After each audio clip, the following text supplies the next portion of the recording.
Juliette Binoche, apparemment, ce serait vous qui aurez soufflé l'idée à...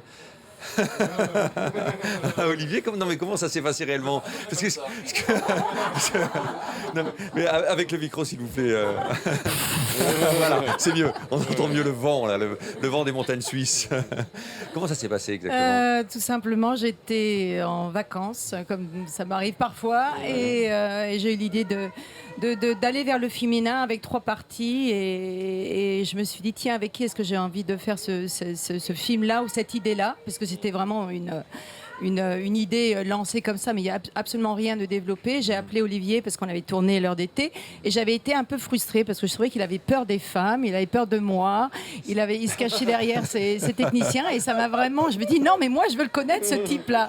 Et donc je l'ai appelé et il m'a dit écoute, laisse-moi réfléchir 2 semaines et puis si l'idée me fleurit, à ce moment-là je te rappelle et puis pourquoi pas. Et 2 semaines après, Olivier m'a appelé et il m'a dit écoute, l'idée m'intéresse donc je crois que je vais développer le scénario. Moi, je crois qu'il y a un temps à tout et je crois que quand on réalise vraiment ce qu'on aime, ce qu'on rêve, le temps est éternel à l'intérieur de soi. Donc,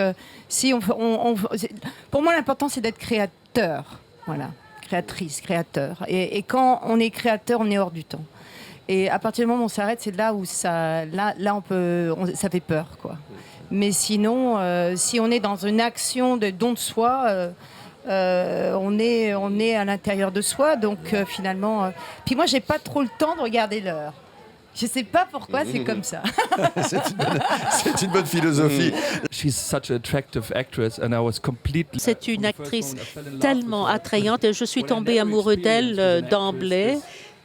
Parce que, comme elle disait, ce que je n'ai pas vraiment connu avant, c'est, comme elle l'a dit, qu'elle donne tellement d'elle. Et je connais beaucoup d'actrices qui sont très concentrées et c'est une actrice avec laquelle j'ai trouvé le travail très satisfaisant. Ah, ça va, Juliette? Ouais. Bienvenue à Cannes. It was written by Juliette. Yeah. C'est ça. C'est Juliette qui a écrit ça, c'est l'idée de Juliette. Non, évidemment, je ne traite pas les personnes plus âgées que moi de cette façon-là que vous voyez dans le film. Je ne suis pas du tout sans pitié.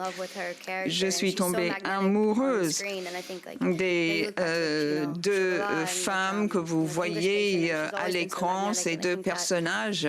On peut apprendre énormément quand on travaille avec les femmes et notamment les actrices comme Juliette. J'ai eu énormément de chance de pouvoir faire partie de ce projet. Mais imaginez pour 40 ans jouer des rôles de 20 ans. Vous ne seriez pas un peu ennuyé? Non, mais bien sûr, mais c'est... Voilà, justement, est-ce que c'est son... On ne peut pas jouer tout le temps les mêmes rôles. Je crois que plus on vit et plus se creusent en nous les questions essentielles et il y a une ouverture qui se passe, il y a une matière qui se fait, c'est comme une glaise qu'on malaxe, ou un pianiste. Regardez Gould quand il a joué au début Bach et quand il joue à la fin de sa vie, il joue pas pareil. Donc au fur et à mesure du temps se passe une alchimie intérieure, on est plus ou moins conscient, plus ou moins responsable, parce que c'est la vie qui nous sculpte aussi. Mais heureusement qu'on change. Non? C'est quoi l'attrait pour vous d'un film tel Godzilla? C'est faire plaisir à mon fils. Non, j'ai beaucoup aimé travailler avec Gareth Edwards, qui est le metteur en scène. C'est son 2e film. Et je crois qu'il a eu un courage fou parce qu'il avait fait son premier film qui est Monsters. Et qu'on lui donne un film pareil. Au départ, il y avait les 3 producteurs qui étaient derrière le combo en train de vérifier tout ce qu'il faisait. Et à la fin du film, il était libre. Et je trouve que pour lui, c'est un tremplin formidable.